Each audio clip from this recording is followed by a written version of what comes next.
Can you hear me?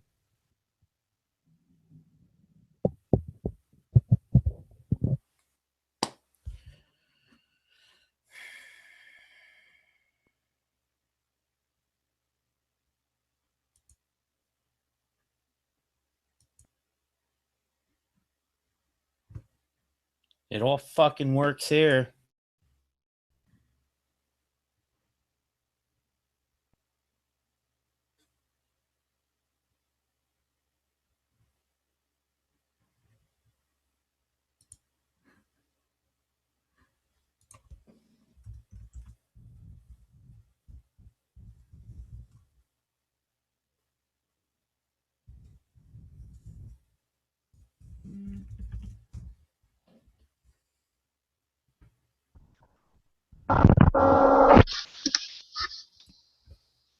There we go. Can you hear me now? Hi, how's it going? Can you hear me? Hey, Jen. Yeah, how you doing? I'm great. How are you? Good. Good to finally meet you, sort of. Yeah, it's wonderful to meet you. Yeah, I don't know. I can't. Can you hear Derrick? I can't hear Derrick.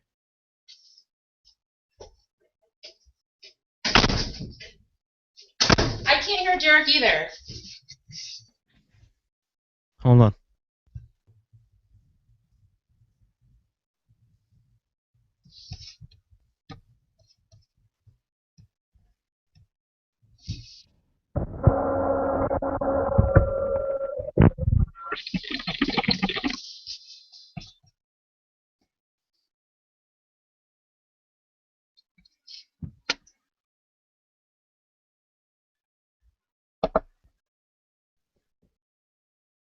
So Derrick is saying that if I don't want to do video, maybe I should use Skype instead. Then I won't be able to hear anything. Shit.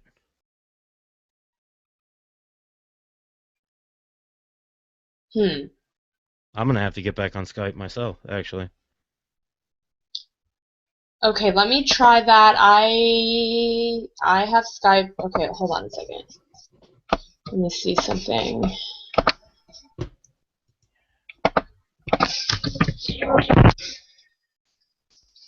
These fucking technical difficulties piss me off. I know, right?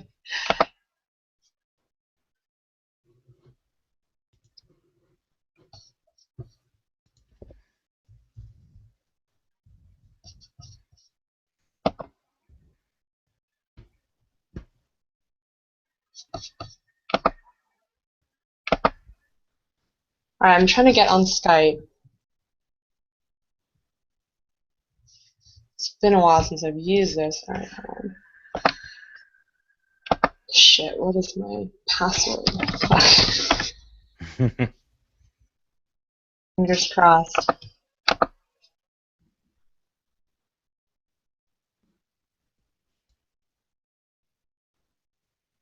All right. He's telling us to go on Skype. I'm gonna just we'll disconnect from this hangout and go over there.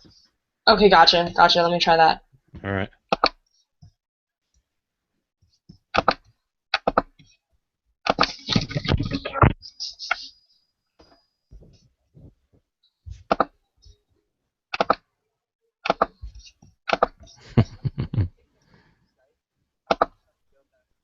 Hello. Yes, finally. Damn.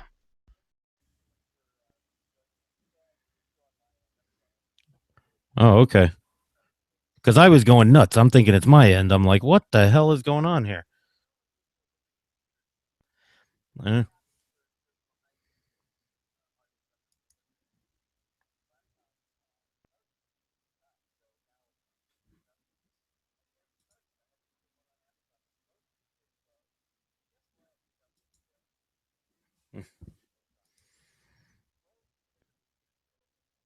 The government totally sucks, a motherfucker.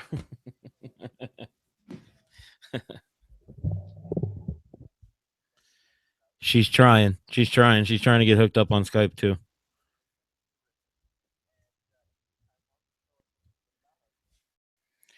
Yeah, Georgia Sand. She writes for CopBlock. She wrote this article. Hold on, let me get to it over here. I had it up here in a minute ago. Yeah, cop watching and its impact on policing, law, and justice in the California Law Review. And as I said before, the woman Jocelyn Simonson who wrote this was she contacted me about doing like interview for this stuff. So it was interesting to me to see this stuff, and Georgia is a lawyer, so she kind of did her little review of it, made it a little bit shorter for people to be able to read. So, I'm hoping when she gets on, we can talk about it a little bit more. But yeah, I mean, if you want me to start reading the article, I can start reading the article till she gets hooked up, though. Okay. Jocelyn Simonson, assistant professor of lawyering at New York University School of Law, reached out to CopBlock contributors late last year, seeking assistance in contacting various CopBlock and or other cop watching groups for a study on the practice and rise of cop watching and its importance to police accountability.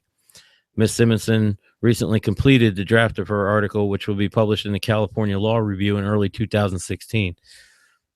Her article juxtaposes traditional community policing models of police accountability, which focus on collaboration and cooperation between community members and police for the purpose of coming to a consensus, with the more adversarial model of cop watching, wherein organized groups such as CopBlock film police and question police tactics for the purpose of deterring or highlighting police abuse. The article is almost 60 pages long. You can download it if you want, and it argues the practice of cop watching illustrates both the promise of adversarialism as a form of civic engagement and the potential of traditionally powerless populations to contribute to constitutional norms governing police conduct. Organized cop watching serves as a unique function of the world of police accountability by giving these populations a vehicle through which they have direct real-time input into policing decisions that affect their neighborhoods. This article urges scholars, reformers to take adversarial bottom-up mechanisms of police accountability seriously, not just as a protest, but as true participation. She notes this phenomenon is not new, as this practice emerged as early as the 1960s, when the Black Panthers and other civil rights groups patrolled neighborhood streets with firearms, cameras, and notepads to monitor heavily policed areas and document their observations. The central idea is typically to prevent as opposed to catch an instance of police abuse. Ms. Simonson characterizes the heart of cop watching as planned group patrols in which members patrol specific neighborhoods with video cameras. The filming is often thoughtful and deliberate. And I'm on hold.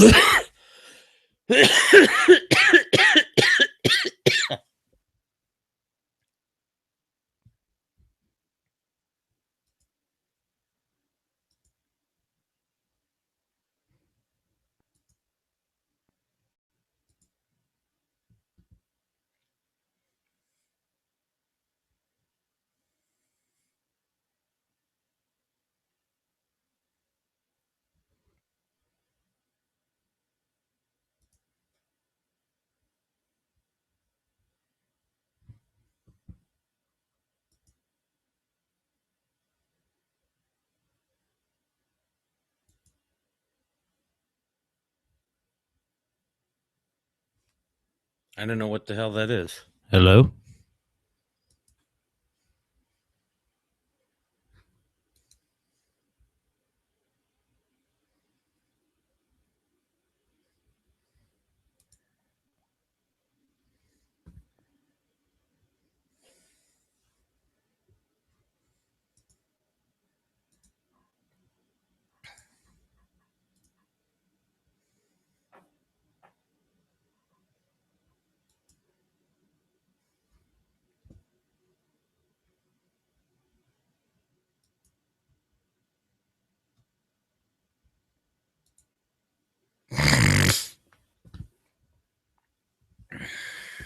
I don't understand.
Hello.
Man, I'm like I chew my fingers when I'm nervous. I like gnaw at them, and I've gnawed my thumb like completely to the point where it's bleeding.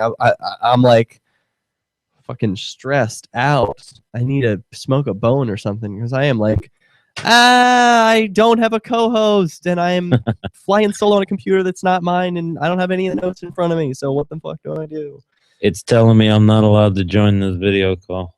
That's because I ejected you a bunch of times. Sorry. Here, let me try and re-invite you. I ejected you because my calls from Skype, I was trying to call you because I couldn't hear you on the Hangouts, and I'm like flying solo. I got nothing. I'm like, come on, join the Skype, answer my damn call, and like you couldn't get the call because you were on Hangouts. Is that it won't do both at the same time? Is that what that is? Yeah. Okay. All right, so then I have to hang up from this now in order to be able to get back on another when you send me another link, yeah? Probably. Here. So Okay. I'm inviting. Oh great. It fucking won't let me. All right, here we go.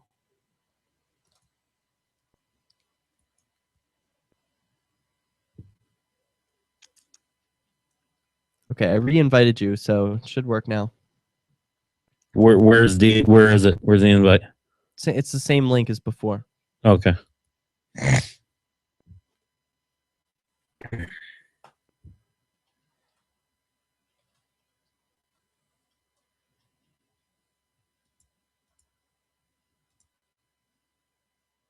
It's still telling me I'm not allowed to join this call. Can you sign in as someone else? Do you have any other Google email address? Yeah. Let me You can just message it to me on Skype. okay.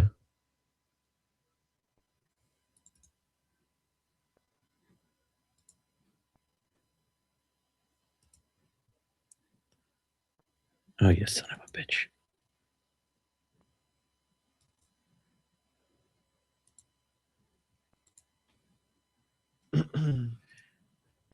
You get DEO at CopBlock.org.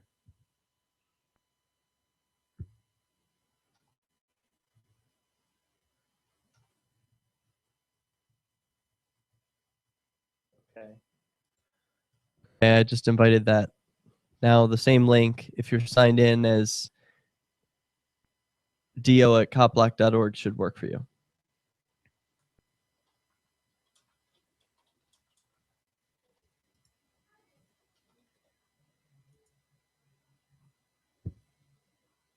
This is the long too, right? So we got a few minutes to get this worked out. Yeah, you have 3 more minutes. Oh, okay. Not that many.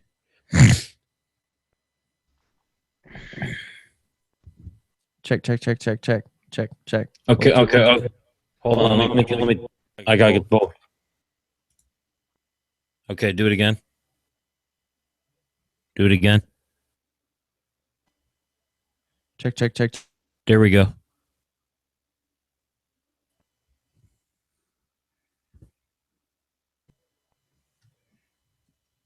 Hello? Let me try and play something else on the computer, see if I can hear that.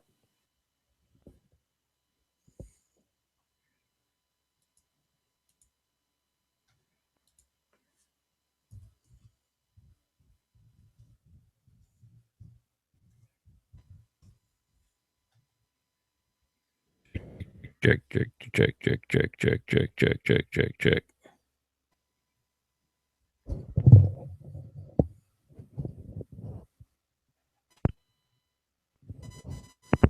Hello?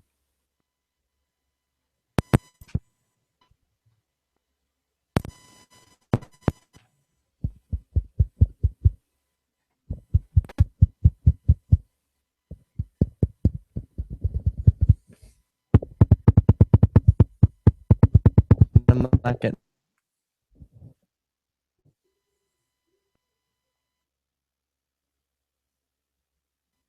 Let me try one other thing. I'm gonna try something else. Oh, here we go. Microphone. Are you hearing me? I hear you. You hear me? Okay. Here, let me try this.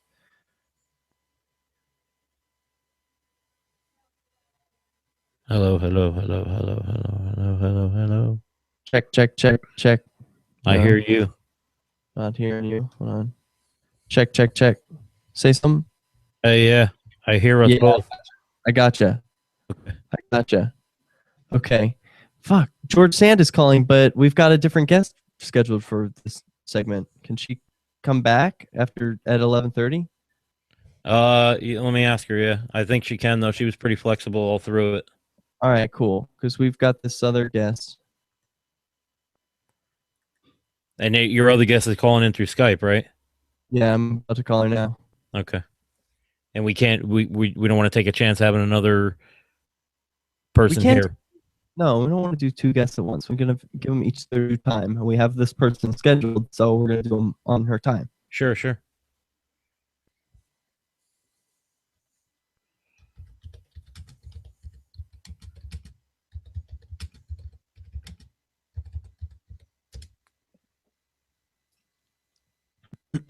Okay. Trying to connect. Mm-hmm.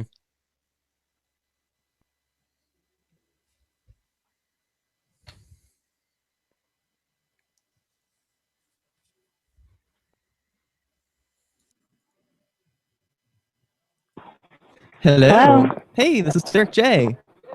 Hi, Derek. How are you? Hi, I'm terrific. We're about to go live in 5 seconds. Are you ready? Yeah, sure. I'm ready. Okay, great. One more time your name pronunciation for me, please.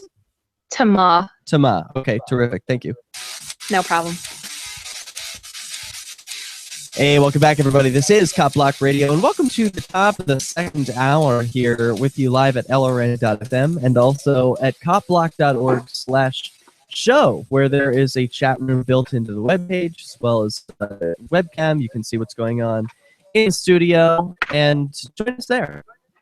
Get interactive. Right now, we are speaking to Tamah Clark, who is the subject of this amazing a piece of literature that has been produced. I am just floored at what you've written. If you don't mind, I'll just call you Big Balls, all right? Yeah, and that is our co-host DEO, also here with you. So it's Derrick J and DEO here on CopBlockRadio. Thanks so much for being with us tonight. No problem at all. Thanks for having me, guys. So you've got a heck of a history at your website. I've just discovered it today.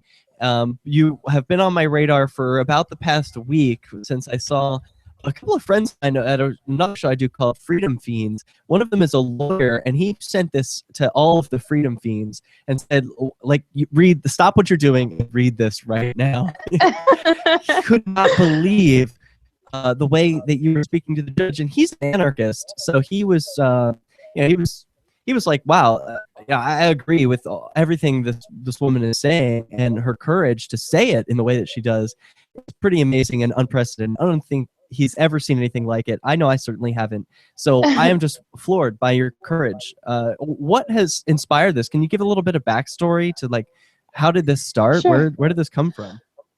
Okay, well, this particular federal lawsuit started in July of 2014, but of course the real story starts before then, back in 2010, with the infamous mugshot that's floating around everywhere.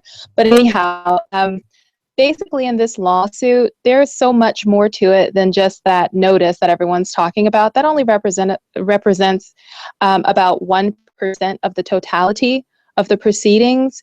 And so pretty much throughout the whole case, the judge has been he was being very unfair. He wouldn't let me, say anything. Everything I put on the record, he would take off of the record. And to be completely honest with you, all of the paperwork I was presenting was very revealing, and it was not helpful or favorable to, quote unquote, the system, And so I sent in a lot of paperwork and whatnot, but it doesn't appear on the record. It's just been erased. And then back in October, the judge started denying me access to the court. He directed the clerk to stop sending me communications, which makes it impossible to continue prevailing against the defense, which is what the situation was. It was the Assistant State Attorney General of Georgia and 2 other private federal attorneys teamed up against just me, and they couldn't defeat any of what I was saying. And so they just started denying me access to the court. So then I filed a notice that I was being denied access to the court, and then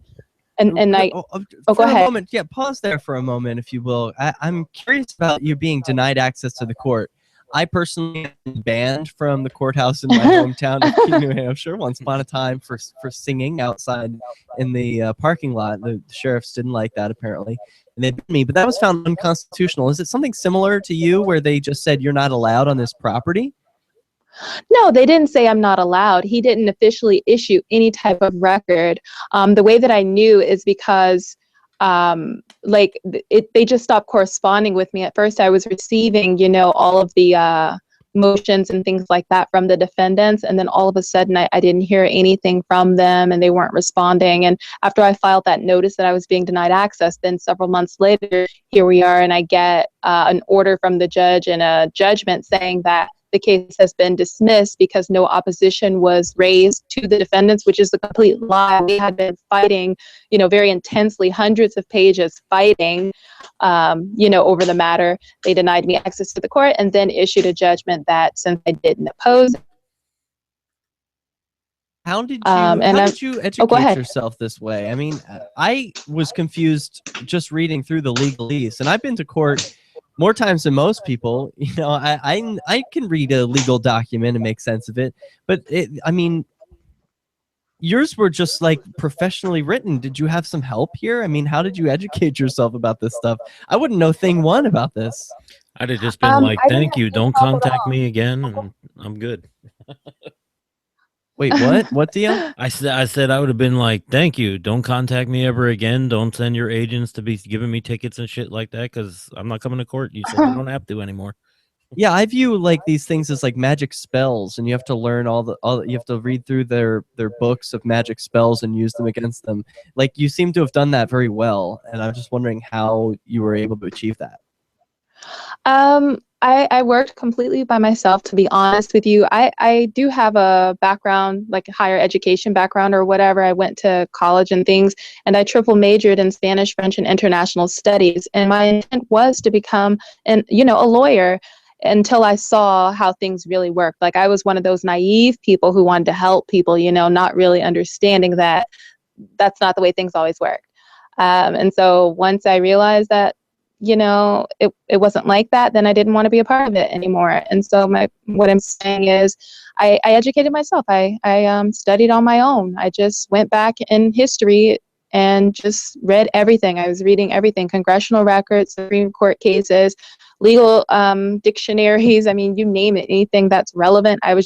Anything I get my hands on. I was not sleeping, and literally in about a month's time, I didn't sleep or anything. I was just reading and reading and reading and like beating myself over the head to try to make sense of all of this. Like, how is it that this Declaration of Independence clearly says unalienable rights, but then I'm turning on the TV and seeing this, foolishness? This is not adding up. So there's something that I'm missing here. And I just kept going at it until it started clicking and making sense. I just basically said, I'm not going to stop until I get it. And then I got it.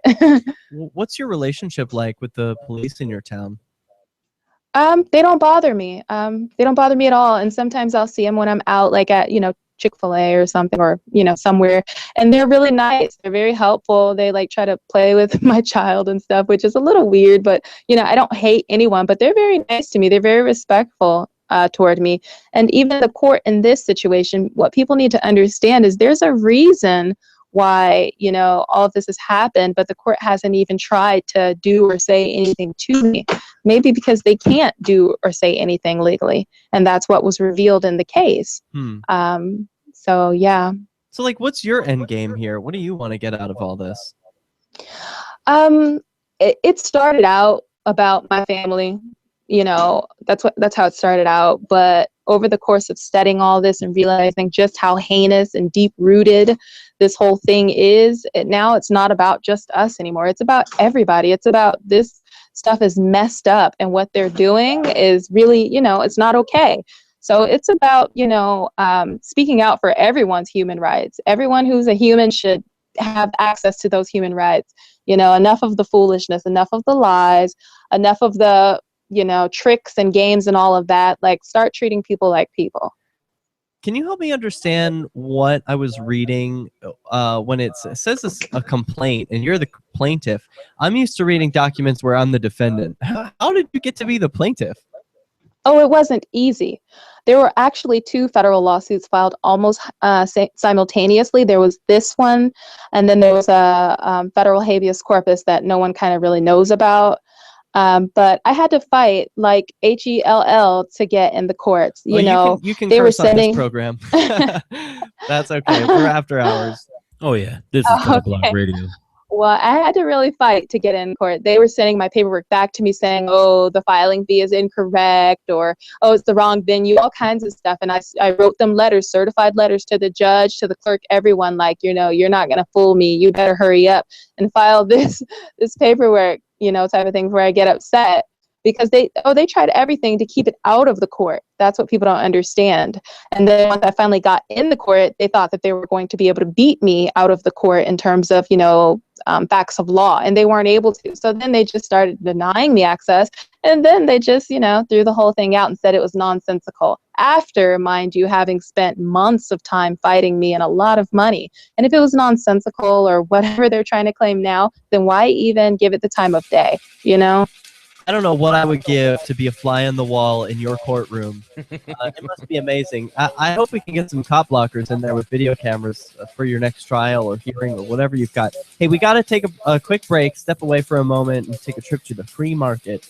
But when we return, I want to hear more about the future of these lawsuits and how we cop blockers can learn from it. We'll be right back. Wow, amazing. Okay, so we have a 4-minute commercial break, so you can relax and get water or anything. How you doing? Oh, I'm fine. Am I doing okay? I mean, I've never gone on a radio before, so I know I talk fast sometimes. It's okay. There's only 3 people listening anyway. No, that's okay. I'm kidding. There are more. That's an. Yeah. So you are doing great, and I would love to know more about what it's like in the courtroom, because I myself I go to court all the time and like to record other people's trials and try new strategies of getting out of whatever, a speeding ticket or it could be small things or big things, but I want to know what it's like your relationship with the judge. The judge in this town, it's a small town. I don't know where you are, but he knows me, the police know me. And for you to say oh yeah, they play with my kid, that sounds like a lot where I'm from.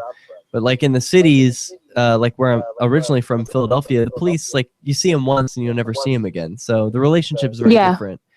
And I'm just wondering what it's like for you, relationship-wise with these people. Well, I don't interact with them in person. These legal proceedings have been taking place through the mail, because you know how you can file legal documents through the mail. Awesome. That's good. Because I imagine they probably would have pretty negative interactions with you if it were in person. I'm so glad it can happen just on paper, because they can't cut you off on paper. They could have you arrested for contempt or something in person, but they might try, but honestly, it's when you know your stuff, you have a certain air about you, and people don't even approach you the same way. You know what I mean? Oh, okay. See, it's a bit of a psyop. I guess so. We're not on the air, right? We are. This portion is recorded as well, so don't say anything that you wouldn't want to go out over the airwaves. But no, the greater listening audience is on LRN, and that comes back in a minute and a half. Okay, no problem. Yeah. So I was just gonna say, anything? I mean, I don't mind if people know, but I was just gonna say, I don't have a driver's license, but the cops don't bother me. Wow, that's amazing. I have some friends who have done that. They usually do get arrested after a certain amount of time, and they have to go to jail. Me. No. But I'm glad that hasn't happened to you. That's not going to happen to me. I wish they would try me like that. Are you kidding me? Hey, they don't have a legal right, and I can prove it. Yeah, hold on 1 second, DEO. One of the regular listeners of this program, he calls in on occasion trying to tell. I'm amazed by that. I need a driver's license. I don't know what I would do. I get pulled over all the time. If I didn't have one, I'd be going to jail. But I want to know how you do it. So if you don't mind sharing about that when we come back, I'd love to ask you about that. You can ask about whatever you want. Wow, It doesn't this matter. is amazing. You're unlike any other guest because you're not being represented by a lawyer. Lawyers are like, don't talk to the media, don't tell them anything. Right. Keep your mouth shut and let this case be over with. And you're like, yeah, talk about anything. That's cool. This is Yeah, great. doesn't I matter. was gonna say, we were supposed to give away that badge. I think we need to give it to this woman here. I think she is fully We have an deserving of a badge. Yeah, absolutely. I think we have you need to let Derrick know your mailing information, and so he can let me know so that I can mail you a free. All right, we're coming back in 10 seconds. Hey, my friend just moved to an address 187. I was cracking up. All right, be right back. This is CopBlockRadio, and we are back live. You can dial in 413-418-COPS. 413-418-COPS gets you on the air. We're speaking with a very special guest who wrote something that really, honestly, changed my life in the way that I view interactions with law enforcers and judges. I am in court at least once a month, and if I talk to a judge the way she writes to one, I would be in jail for a long time for contempt. But somehow it doesn't happen to you, Miss Clark. And I would like to know, you said it's something about the air that you present yourself with. Yeah. I don't know. It's just like an air of confidence. When you know what you're doing, okay, if you're going to go ride a bike or something, if you really know how to ride a bike and you get down, then you're not going to be all nervous, or everything about your whole, disposition is going to communicate that. And you're just going to get on the bike and ride. That's it. No one's going to come running up to you to spot you to make sure you don't fall, because you're not presenting that aura about you, I guess, maybe. Yeah. That you need that. Yeah. That's a great analogy. When I am in court, I often feel like I've been put into the major leagues and I'm up to bat and I haven't been told the rules. And here I am playing against all the professionals. That's so unfair. So, I mean, how do you get to the point where you can stand with confidence at the, I guess it's not the defendant's table, it's at the plaintiff's table? You're not you're not prosecuting, right? You're not a prosecutor.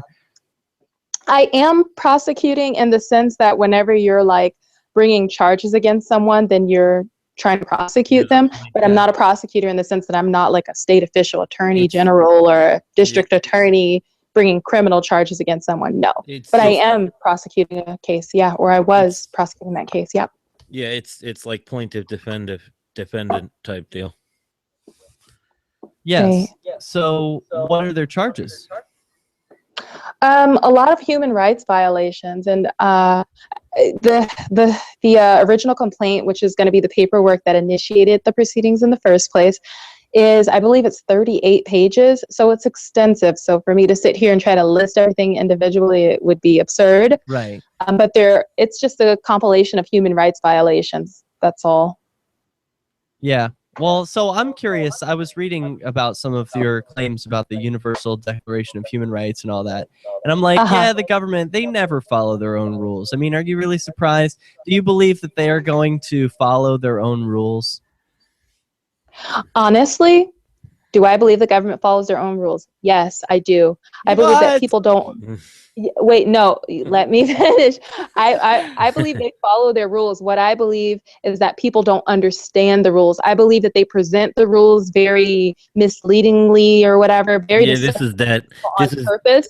This is that argument that the system is working exactly the way it's designed to work. That's exactly. It's working how it's designed to work. And what people need to understand is it's not designed to work the way that propaganda and the media wants you to believe. It's working the way they tell you it's working on paper. When you go through those congressional records and study history, you see they're doing exactly what they're telling us, but people don't read, people don't study, people don't take the time to educate themselves. If you're in their schools and you're receiving their education, then the education is probably going to be consistent with whatever agenda that they're wanting to push, you know? Mm-hmm. So common sense type of thing. But do I like the way things are going? Obviously not. Do I agree with the way that things are going? Absolutely not. But do I think that they're following their own rules? I know that they're following their own rules. I'm just trying to expose what those rules are because people just have no idea. So I want to, while we have you on the line, I want to get something clear about your relationship with. I've lost his name. Is it Jordan? Jason. Jason. Yeah, sorry about that. Yeah. Yeah, Jason. The mainstream media can be very unforgiving. So can you set the record straight about what the relationship is between you two? Jason's my husband, and I love him dearly. That's my husband. Isn't it weird? Do you think it's weird that the mainstream media reported him as your child's father? Your or child's whatever. father? Yeah, I was like, what? To be honest, like I said, okay, the short answer is yes. The longer answer is, to be honest, when that whole situation happened in 2010, it hurt me because I was like younger. I didn't know. I was naive, call me crazy, but I was naive as to how people and the system, quote unquote, works and how much corruption there is, because it had never plagued my life personally. It just wasn't a part of my reality. So that first time, I was hurt. I was like, why would someone lie? Why would they say this? That's not even true, type of thing. Since then, please, I've grown up so much. My skin is tougher than tough. You can't say anything. I don't give a whatever. I don't care. Yeah, I guess you don't give a shit. That from your writing. Yeah. So tell me also, I'm always skeptical of how the mainstream media reports on this stuff. They said it was a suspicious vehicle stop in September 2010. But they don't say what was suspicious about it. I don't see anything suspicious. It says that there was an AK-47 and 45, which were cocked and fully loaded, which I think is great and awesome and good for you for being well prepared. And that you had wilderness survival supplies. This sounds like it's my car. So what's suspicious about this? Well, to be honest, we weren't driving. I wasn't driving. I was already stopped.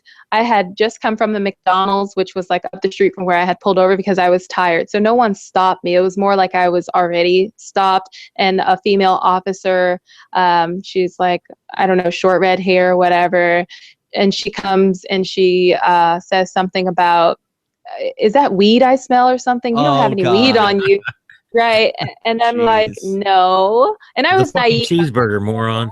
I don't have any weed. She's like, well, then you won't have any problem with me searching your stuff, would you? And I'm like, are you allowed to do that? And she's like, if I wasn't allowed to do it, then would I be asking or something? And I'm like, okay, go ahead, type of thing. Naive, like I said, I didn't know.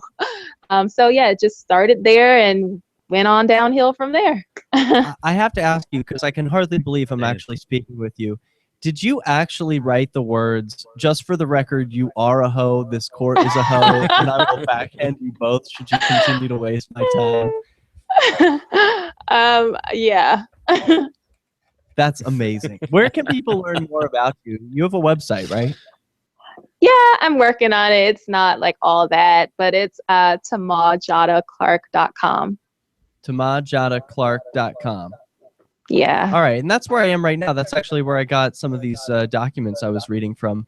Where'd you get your? So I don't know what the most recent one is. Is that the most recent one where you called the court a hoe? That was April 15th of this year. Yeah. Right? And you've got documents going back to 2009. I've got a lot of paperwork. That's the thing, that this has culminated over the course of years of trying to fight corruption within the state of Georgia, like legal system on the state level. And with no luck there, then I'm like, F it, I got to figure out a way to get into federal court. So then I started studying federal law, and then I got into federal court. Dude, who are some of your inspirations? Real quickly, this is the last 20 seconds. Janis Joplin. I don't know. Everyone who's willing to stand up and have a voice in the face of like oppression, adversity, anyone who's willing to speak out, that everyone, those are who my inspirations are.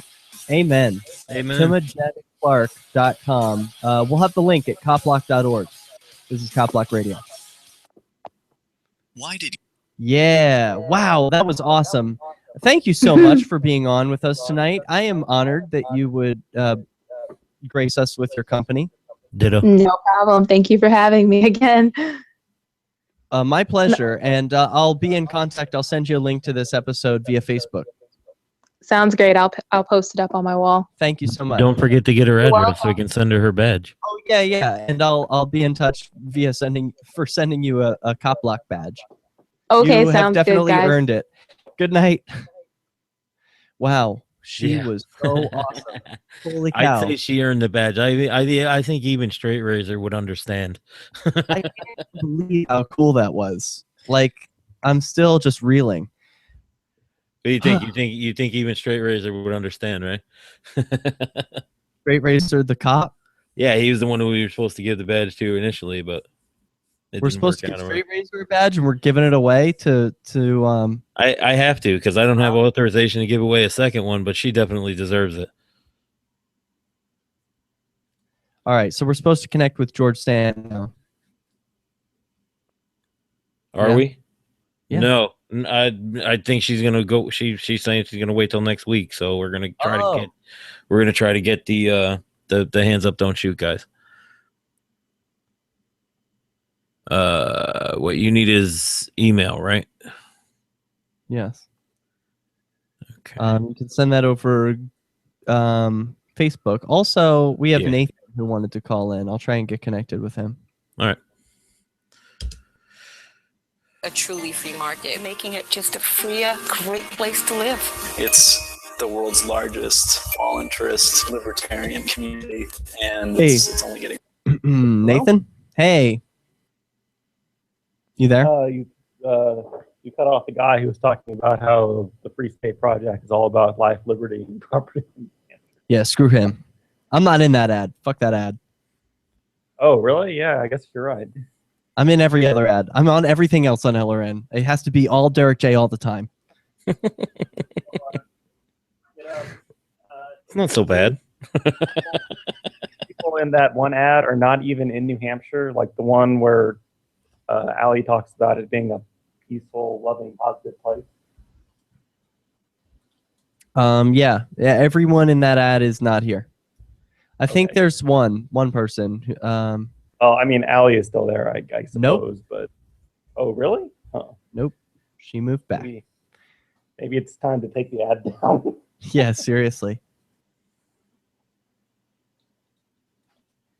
So, do we have these guests? Yeah, they're ready. Do you want? Can I? If I just send them the link that you sent me, right? I'd be able to hook up that way. Should work. Otherwise, let me see if I have to add their email addresses. Okay. Did you send me their email addresses? I did. Okay, I don't see it yet, but you probably... Facebook. Yeah. I'm on the computer. It's not mine. Okay, I got it.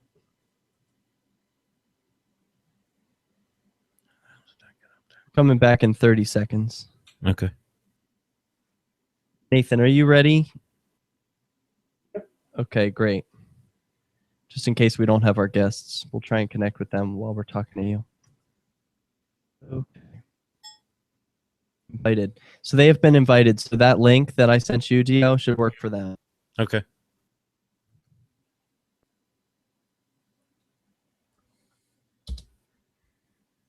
If you enjoy LRN.FM, please contribute to your favorite shows via their websites and become an amplifier at amp.lrn.fm. That's amp.lrn.fm.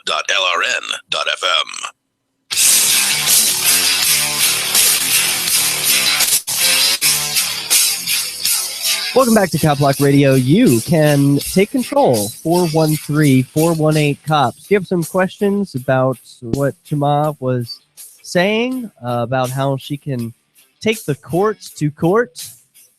I find that confusing and awesome, and I look forward to hearing and learning more from her.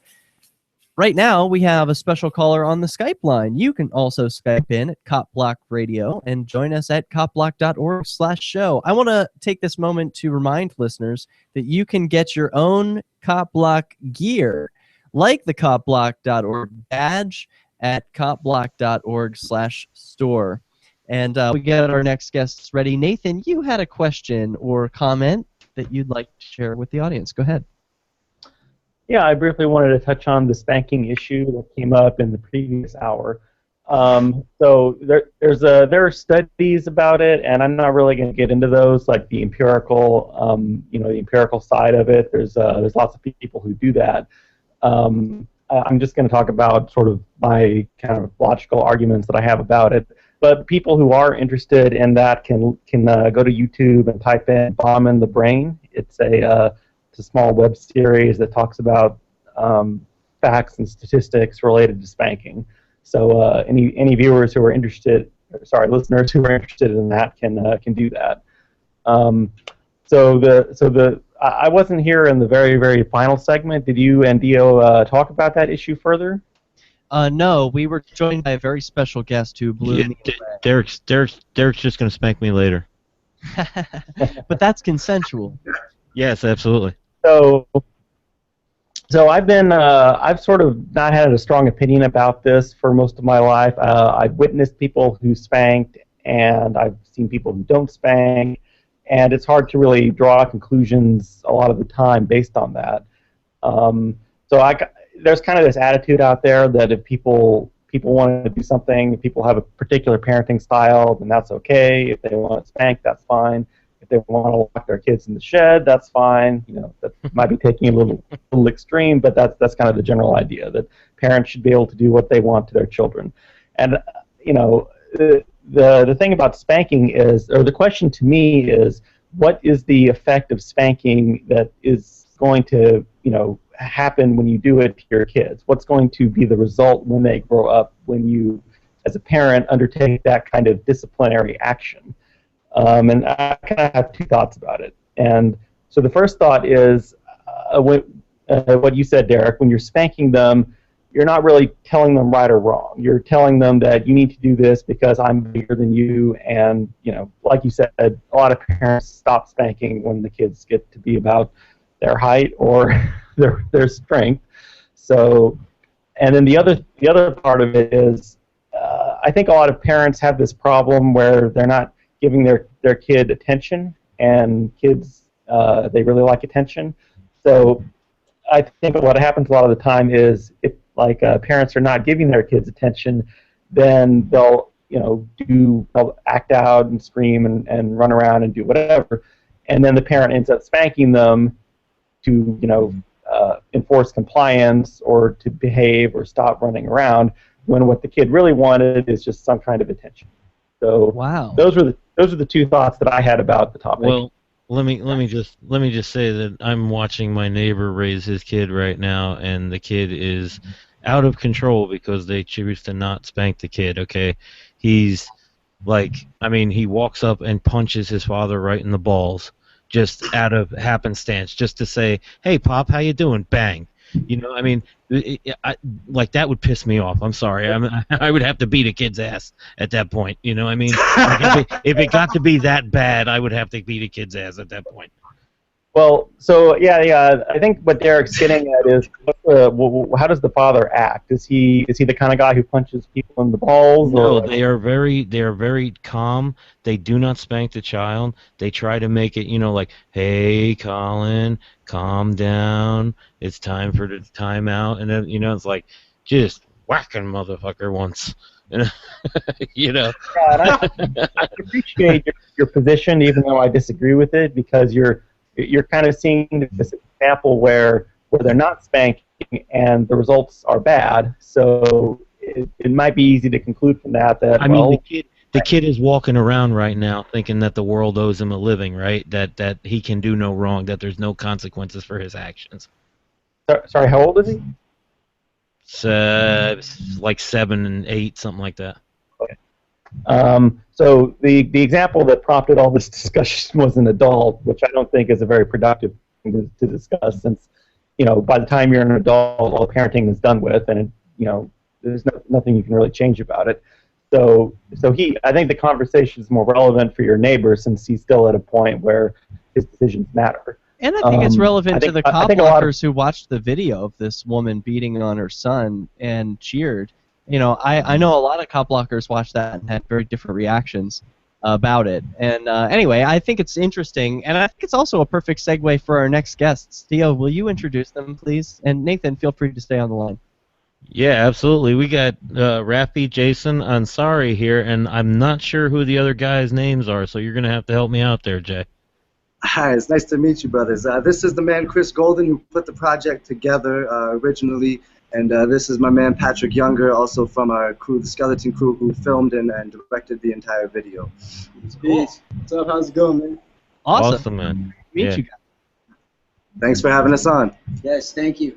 Absolutely, man. I have to ask, any relation to Aziz?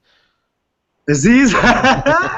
Unfortunately, no. A lot of people ask. I thought maybe we might have had another celebrity for our celebrity hookup thing that we were trying to get together there that I was telling you about. That's funny. I actually recently just started getting into his comedy, so it's kind of coincidental. He's a funny guy sometimes. No doubt. So... Right on, man. What's going on? We got this song, this Hands Up, Don't Shoot. Are you playing that, Derek? I can't hear what's going on back there. We're actually... Yeah? We're in the upstairs of a club right now in Guelph. Oh. I hear woo-ha, yes? Yes! I got you all in check. Is it overwhelming? Is it overwhelming? No, but I can hear the bass line, and I know the song very well. well. We're in the upstairs of a club right now. Yeah, so it's kind of in the background. Yeah. Boo, boo, boo. Boo, boo, boo. That's what happens when you bring hip-hop artists onto it. It's cool. I like that song, too. No doubt. But yeah, like, tonight, I'm sure they won't be playing it at the event that's happening downstairs, simply because, it's a real, like, laid-back, artsy vibe that's happening. And bullshit. Put him on the phone. I'll talk to him. Put him on the phone. All right, let's bring the laptop fucking down. He's going to do it, too. Look at him. He's going to do it. I was going to. It'd be way too loud. I'm sure that'd be overwhelming if we actually went down there. Well, where are you guys at? We are in Guelph, Ontario right now. There's an event happening called the Bang Out, and it's basically going to be the last event happening at this location for quite a while because the gentleman who puts it on is heading down to the States to do some artistic mural work on the streets and stuff like that for some local businesses. So it was kind of like we wanted to do this interview somewhere else, but we knew that that's a great location. Super important. Yeah, What's that? Cool. This is I wouldn't want you to do it anywhere else. I think that's a nice place. We're actually on the stage right now. We have a say. Our other homies here, Marcus. Yeah, that's our skeleton key over there, sitting on the man? stage, and you can check the venue out here. Oh, wow, that's cool. Yeah, that's a big place.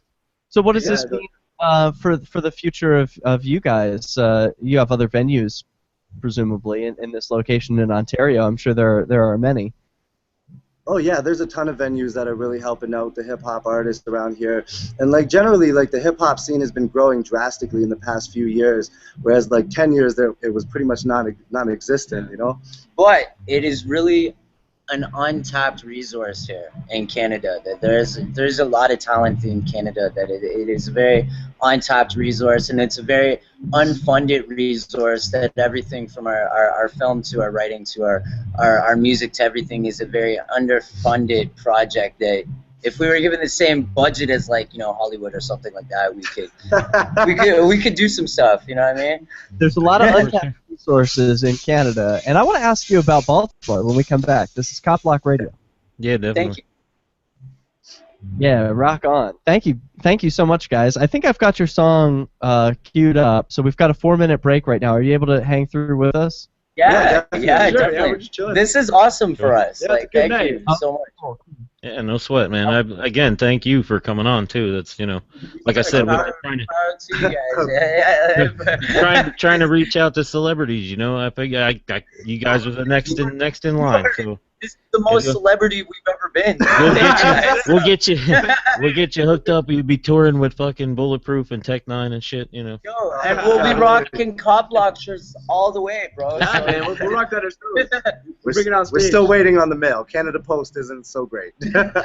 Actually, we've been trying to. A couple of people here, friends of mine here in Ohio, have been trying to flesh out this we're calling it Justice Fest right now. It's not really anything yet, but we were thinking about bands and, it's all in the just idea stage right now, but if it's something you'd be interested in, it'd definitely be something we'd like to have you do. I travel. Yes, yeah. I'm definitely down. If I can make- get across make the border. Yeah, make sure you but- make sure you get the Canada insurance so you don't have to, hurt yourself over here and then be caught. As long as it's not martial law down there when I'm like, I can't promise anything. I really can't promise anything. I bet. Is that how people in Canada view us in the United States? What's that? Pardon? Is that how you all think of us in the United States? Like it's troops on the street or something? No, we have that here. We had that here with G20. We had that here with shit in Quebec. I forget what protest it was in Quebec, but we have the same policies here in Canada, but it's less to a less extreme here because we have less population. And so we just see less extremes. Like, you guys get like a 9/11 and we get like some bullshit thing in Parliament, right? And it's like... Well, no, the G20 like, the G20 was in Vancouver, right? I mean, that was a fucking serious No, deal. it was in Toronto. They might have had one in Vancouver. The G20 moves around, right? So I'm not sure, because I'm sure they had one somewhere else in Canada. Toronto was but yeah, Toronto was the last one in Canada. Mm-hmm. Hey, Like last year, the Montreal. where can I What's that? find your song? Because Dio sent me an MP3, but it's not playing for some reason. Is it on? Go to goldenthefirst.com, either goldenthefirst.com, or if you want our video on YouTube, everything is Golden the First. So GOLDEN the THEFIRST.com Alright, / but That should give me. Facebook. Yeah, I see it. Something. All right, sweet. Alright. Rad. Hey, did you guys hear? I don't know if you heard. You guys are at a venue. You're probably listening to music and stuff. But we had this guest on who told a judge in a court that they're a hoe, and that she was going to backhand them, like the hoe that they are. They told them what? That they were That a hoe? it's a hoe. Really? Oh. Well, you know what? I believe that every cop and every politician and everybody is technically a prostitute, right? Like if you're just doing your job for physical means, then that technically makes you a prostitute by definition, right? So I guess you're right. It's true. It's true. I'm gonna see if I can play this song. Oh different shit! body part, right? Different body parts. You can put the Liberty Radio Network on the air in your area. It won't play. I don't know why. Broadcast.lrn.fm to learn how. My computer. Gio, can you get it to play? Can you I don't play know a if song? you'd be able to hear it if I Download played it. it. Try downloading it. This is. Hold on. I got it.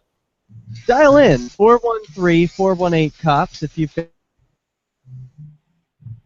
talking about how cops are pimps and prostitutes.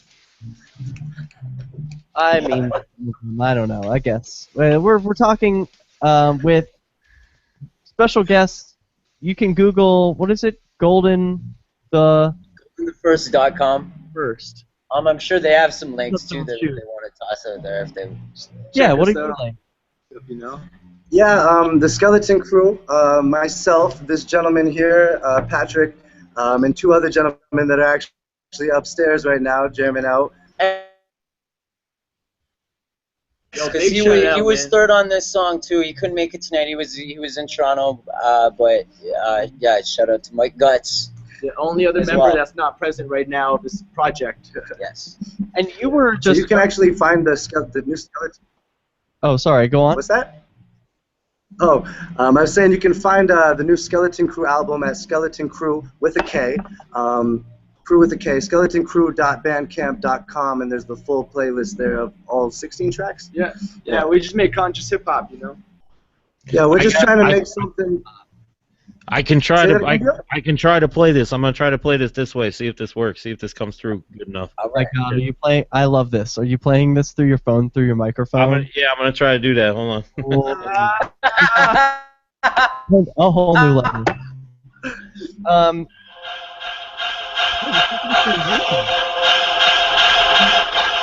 It's them side bits. It's them side bits. Hands up. Don't shoot. Against all laws, with your back against the wall, what you gon' do? Hands up.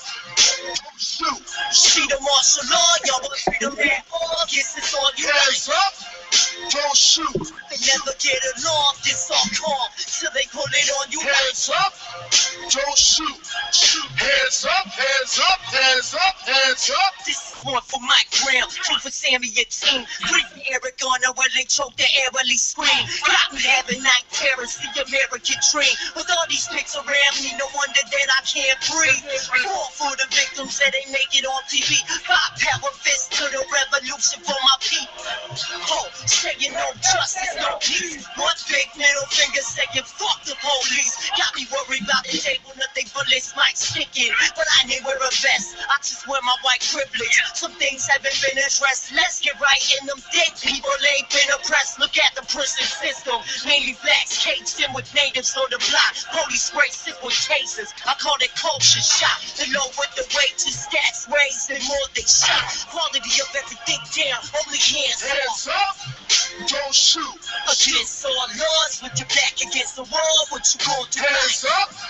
Don't shoot. See the martial law, y'all. First on that track was my man Chris right here. And then I'm up next, obviously. You're watching the video, aren't you? Yeah, man. I don't know if you want to give him the whole thing, but I was kind of like, you know, there's a nice little tease for him. Let him look up the rest of it themselves. There's plenty. There's plenty in there to listen to. It's a longer song, so there's a lot of hooks in there. That was awesome, guys. So what inspired you to write that song? Well, you know, it was a collaboration of different things. You know, here in Canada, like Chris said before, obviously things don't happen on such a drastic scale. But the fact of the matter is that just down south, like, y'all are neighbors. And it's honestly no different than seeing my next door neighbor get shot down by cops. And, like, we're still having the same problems here. We're dealing with this Bill C-51 shit right now. And, like, there was a lot of anger built up. That's basically it. I was pissed off about Ferguson. True. It was mainly Ferguson and Mike Brown. I think that was I don't know if it was a big eye opener. It was just more of a pouring salt on a whole bunch of wounds that were already there, right? But that was a big piss off. And I knew Frack and I knew my guts were already probably on the tip of they were probably going to make a song about it if you know, so I figured him, Frack, and get my guts, and that would be the perfect combination that they were already going to speak about it anyways. The three of us could come together, we could make a collaboration song about it and come up with Hands Up and Shoot. Perfect. Like, movements and like times like this, they require a song. They're like begging for it. You know? Like the 60s had their songs, and we remember the Kent State. Sure. It's emotion, right? It's built up emotion. That's all. Neil Young. Neil Young, right? Neil Young's song "Ohio" is all about 4 people getting killed in Kent, Ohio. And respects to Neil Young right now, because Neil Young is one of like the main musicians who's speaking out against the tar sands in Canada right now. Canadian so like too, eh? Yeah. Check this out. It is true. I say A like. What you got, Dio? Nice. I don't even know what I'm looking at. Are you Canadian? St. John's, Newfoundland. Oh, probably Canadian. Yeah, brother. Yes. Hey, you know, speaking of you guys as being Canadian, you know, I live in New Hampshire, and we are pretty much neighbors. There's not much that separates us, even. We are literally. Yeah, if it wasn't for the fucking passport, Derek, you could take a day trip anytime you wanted to. We'll get to it. But I do wonder, like, really, how affected are you by the Fergusons or the Baltimores? You know, I think I think the States has its hand like so far up our ass, right, that it's hard for us not to be affected. Like, really, you know, like people talk about, you know, the North American Union or New World Order or whatever. Like, really, it's already, like, if you look at, like, the NATO countries, it's already pretty much like that. They'll always use a divide and conquer method to put people... Half of America doesn't even know what that fucking North American Union is. Yeah, well, but you know what? We're part of America. We're part of North America, right? Yeah, now. Yeah. But like even geographically, and if you go to South America, they call all like white people like gringos, right? Because they consider themselves Americans. They realize that they themselves are Americans, so it makes no sense to call the people in the United States of America Americans. But for some reason, United States and Canada has their heads up their ass that the United States thinks it owns it all, and Canada thinks that it's too good for any of it, right? Yeah, Canada's just sitting back going, hands up, don't shoot, okay? Honestly, like politically, like our politics are so affected by what happens in America. Like look at Harper and his defense mechanisms, just because of the people in Canada. They feel the American struggles and all the stress happening, but it's like that's almost just more vulnerability to leave them in. Like, yeah, like speaking of that, the protest we were at, where we shot a lot of the video. That was at Nathan Phillips Square, by the way. The Bills C-51 protest. That is so similar to, when you get down to the nitty-gritty of it, to the Patriot Act that they had in the United States. Yeah, Rafi was telling me about a little bit. And the National Defense Authorization Act that you had in the United States, right? So when you get down to the nitty, you know, we have the same shit in Canada, except we're a few years behind, and we're a little less budget, right? That's really what it comes to, like how we were saying with music video and everything. It's less budget, less extreme, less, you know, fireworks and razzle dazzle and shit. I think what it is too. Can I swear? Is that fucking A, dude? All right. I think, personally, I think this song. That's New Jersey for Indeed. Personally, I think the song "Hands Up, Don't Shoot" it really represents something that Canadians forget that they need to feel. You know, I think Canadians feel too safe sometimes, and that you got to be reminded that, you know, like there is a situation at hand all around us, and you know, like this song is a bit of a reminder to connect us. You know, we're Canadians. We're with you, you know. We represent. We feel that. We want to relate with that, and you can. And we had shit here. Like we had Sammy Yateen. We had Dudley George. There's multiple things that happen in Canada. We had the Oilers winning the Stanley Cup. That's all it took. You got CSIS. This whole Bill C-51 gets more power to CSIS, and you know, like that's basically our FBI, and it's like your FBI is like on a larger scale than our CSIS, but we don't really need CIA. CIA, yeah, well, CIA, yeah, true. It's probably I guess it would be the CIA, but you're just such a larger scale, and you know, like. Sorry to cut you off, but we're coming up on the end of the show. Remind us one more time your website, Kickstarter, YouTube, Patreon, any links that you've got. Okay, so if you want to check out Skeleton Crew's music, just some funky hip hop for the revolution. Skeleton Crew, crew with a K, skeletoncrew.bandcamp.com, and my man Chris. And goldenthefirst.com, goldenthefirst.com, all one word.